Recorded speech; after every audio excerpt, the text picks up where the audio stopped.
Gary. Yes, Mr. Balloon called this afternoon and he had two comments relative to the East Circle Drive project. I will address the first one and ask for some help on the second one. The first comment he made is the westbound lanes on East Circle Drive when you hit Hogan Drive. There was an existing sign up there with a turn arrow going to the left, which is still functional. You can turn left there. But now that there's two lanes going east, he thought that might cause some confusion. So I tried to get a hold of our traffic engineer this afternoon. I went out and looked at it on my way to the meeting. I can see where that could cause some confusion. I will talk to her tomorrow and we may have that sign covered also. The contractor went out and covered, for the board may remember, in December, I brought up to the board that we were going to cover the sign that was going eastbound because that old sign was actually putting you into an oncoming travel lane. Yeah. Existing prior to this construction, there were two lanes going eastbound and there was a turn lane there. Right.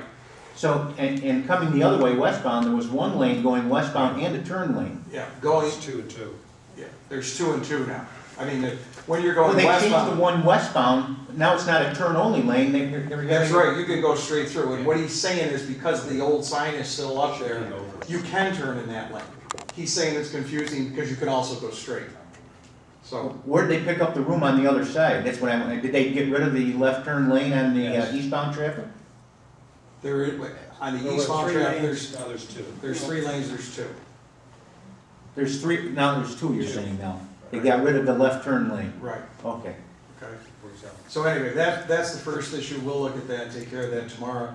The second issue I didn't manage to talk to Chris Wozniak regarding, and that's Tom said he had spoke to someone before relative to the traffic signal.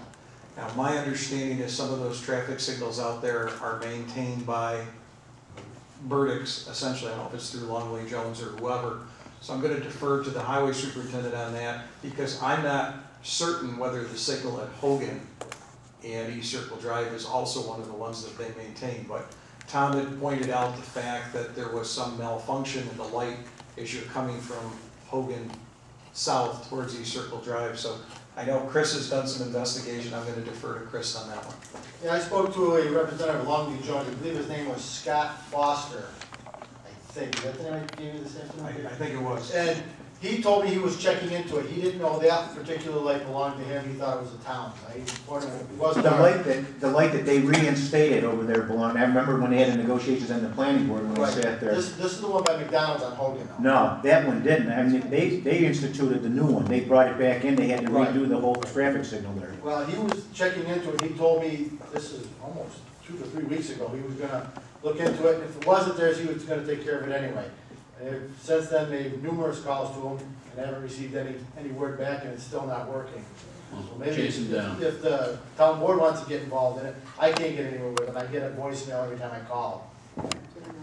Just as a clarification, when that road was built in the 70s, some of these agreements existed. And like I said, our office is just not aware of the maintenance agreements on those. That's something obviously either between Verdict and someone like Syracuse Signal Corporation, or if one of the lights is the town, I'm sure the town is aware of any contract that you would have with Syracuse Signal. So it would be easily rectified. We don't have any contract with Syracuse Signal that I'm aware of. Give the number to Linda and we'll see if we can chase him down. Okay. Anything else, Gary? No.